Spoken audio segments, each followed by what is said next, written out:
É verdade que eu nasci numa família espírita, mas até os 14 anos eu não tinha nenhuma preocupação com esta relação com o além-túmulo. Mas desde quando a minha irmã foi, interessei-me por assuntos espirituais. E desde então venho comentando o Evangelho nas casas espíritas, participando de reuniões de desobsessão, reuniões em que mantemos contato com aqueles que já se foram. Mas eu quero dizer hoje para vocês é que, com frequência, principalmente quando nós estamos falando ao público, falando sobre assuntos espirituais, desta relação com aqueles que já se foram, por mais que talvez as pessoas estejam ali presentes há muitas reuniões, acompanhando até mesmo os estudos, nós não podemos negar que vários olhares nos são dirigidos com estranheza, com ceticismo, com dúvida e até mesmo alguns olhares de ironia, de zombaria. Como se nós estivéssemos desequilibrados, estivéssemos seduzidos por uma ideia, fanáticos sobre assuntos que não podemos comprovar.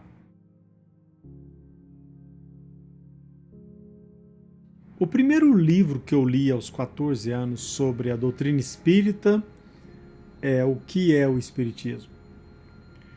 E este livro ele é muito bom e nele consta uma entrevista, e a primeira entrevista é do crítico, querendo participar de uma reunião, em que os participantes entravam em contato com aqueles que já se foram, e Allan Kardec, sabendo que a decisão favorável para que ele participasse dessa reunião poderia ser precipitada, o crítico lhe faz a seguinte pergunta: enfim, tudo deve ter começo.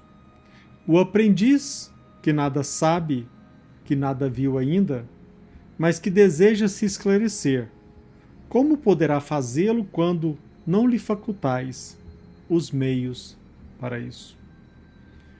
Então o crítico está perguntando a Allan Kardec: se eu quero me convencer, como que você não concorda? Por que você não concorda com a minha participação nesta reunião? E Allan Kardec vem apresentando os motivos pelos quais seria por demais precipitado a participação do crítico naquela reunião. Nós espíritas sabemos que a curiosidade por si só não basta, principalmente partindo de um crítico que aparentemente denotava interesse em conhecer os fenômenos, mas muito longe a intenção de sinceramente se convencer. E Allan Kardec o convida a estudar a doutrina primeiramente, a ler, meditar. Allan Kardec fala que a doutrina espírita não se aprende como as demais ciências, como a física, a química e outras ciências. E nós sabemos que para se tornar um cientista ou um conhecedor desta ou daquela ciência, nós precisamos estudar, aprofundar no assunto, e o nosso interesse ele não pode apenas ser transitório. O interesse tem que ser permanente e por muitos anos, para que nós possamos conhecer mais profundamente acerca desta ou daquela ciência. Agora, a doutrina espírita demanda de nós um estudo muito mais contínuo, perseverante, assíduo, para que nós possamos, aprendendo a teoria, também entrar e saber entrar em contato com aqueles que já se foram. A ciência espiritual ela é bem diferente da ciência que trata dos assuntos da física da matéria, porque os fenômenos materiais são passíveis de exame, mas os fenômenos espirituais, nós estamos lidando com inteligências que já se foram e que elas não estão ao nosso dispor e elas nem têm o propósito, muito longe o propósito dela de atender os nossos caprichos. Portanto, se faz muito importante que nós não só nos aprofundemos no assunto através da leitura, para que, com este conhecimento, possamos manter contato com aqueles que já se foram. E esse trabalho, e este contato, e esta convicção não nasce de um dia para o outro. A teoria, ela é muito importante.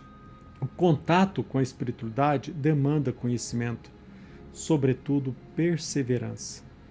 Então a gente nota com frequência nas casas espíritas e até mesmo com aqueles com os quais conversamos na via pública, certa desconfiança, até mesmo um olhar crítico para nós, como se nós fôssemos fanáticos, iludidos, que nós estivéssemos acreditando em fantasias e, na verdade, a nossa convicção, nós não podemos passar para quem quer que seja. Como a minha, a sua convicção tem que ser conquistada. E nós não podemos alimentar ou não devemos alimentar a ideia de que o ato de participar de uma reunião espírita, ou de duas, ou talvez de várias reuniões, a participação dessas reuniões servirão para nos convencer sobre a realidade do mundo espiritual. Desde 14 anos, nós estamos estudando e a convicção ela vem sendo solidificada paulatinamente, nos momentos mais inesperados, quando mais nós não pensávamos que pudesse surgir um contato, quanto menos nós esperávamos manter uma relação com aqueles que já se foram, este contato se faz e a nossa convicção se solidifica. Agora, o contato com o plano espiritual por si só, a participação de uma ou duas reuniões não servirão por si só para nos convencer. Demandará de nós a paciência, a atenção, o cuidado, e quando menos nós esperamos, a convicção surge através de um contato maravilhoso. Esta convicção, como nós já dissemos, nós não temos como passar para quem quer que seja. E nós estamos tranquilos com aqueles que nos criticam, mesmo que seja através de um olhar. Nós sabemos conviver com aqueles que desacreditam, mesmo sem ter estudado, sem ter analisado, sem ter alimentado a pretensão e participado de um estudo contínuo e uma prática perseverante, talvez de mais de anos. Nós sabemos lidar com esta desconfiança. E mesmo que talvez essas pessoas olhem para nós com ironia, com desconfiança e até mesmo com menosprezo, nós, de nossa parte, retribuímos o nosso olhar, pedindo a Deus para que esses nossos irmãos despertem e que o seu despertar possa lhe proporcionar a felicidade e o bem-estar que nós já alcançamos.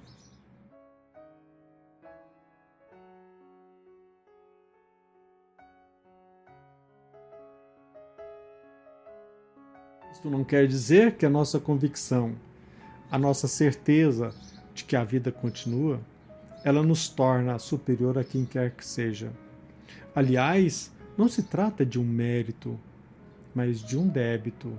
Essa convicção nos tende a levar a aprofundar mais, cada vez mais, a mensagem de Jesus Cristo, para que com a nossa fé nós possamos entender as relações que se estabelecem não somente entre aqueles que ficam com aqueles que foram, mas sobretudo com aqueles que aqui na Terra ainda permanecem em contato conosco.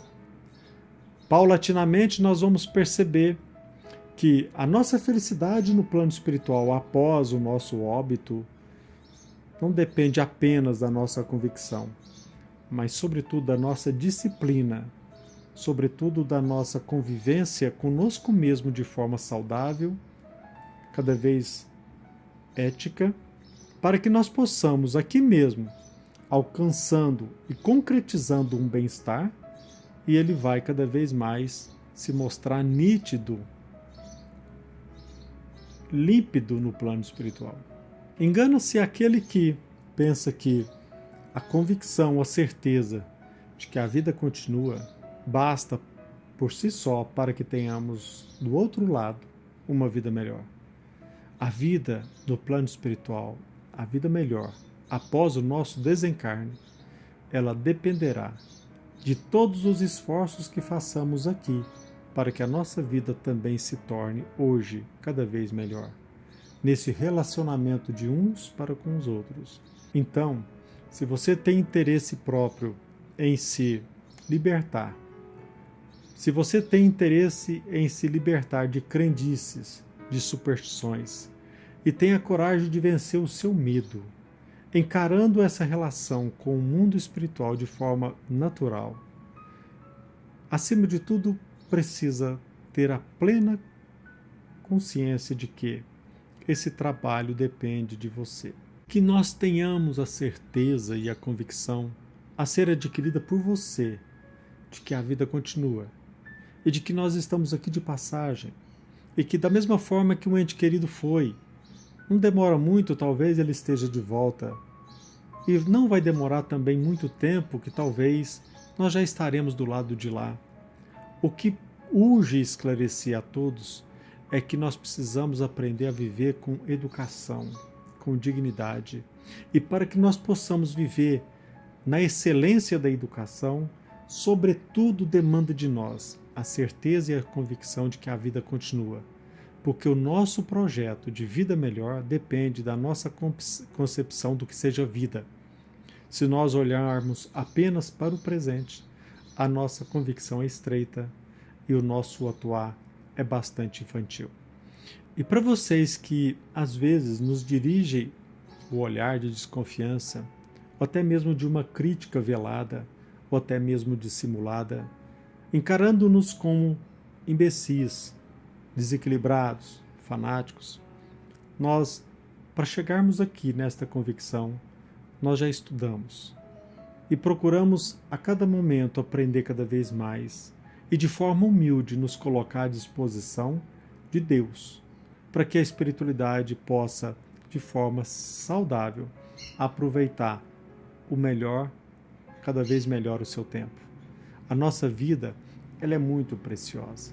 O nosso bem-estar, ele é muito importante, mas não pensemos nós que a nossa felicidade, ela é fruto da desatenção, do desinteresse.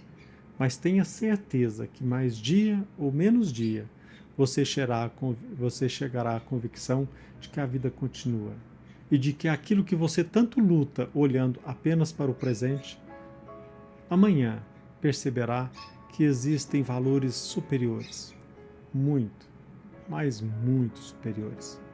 E que Jesus nos abençoe. Que assim seja.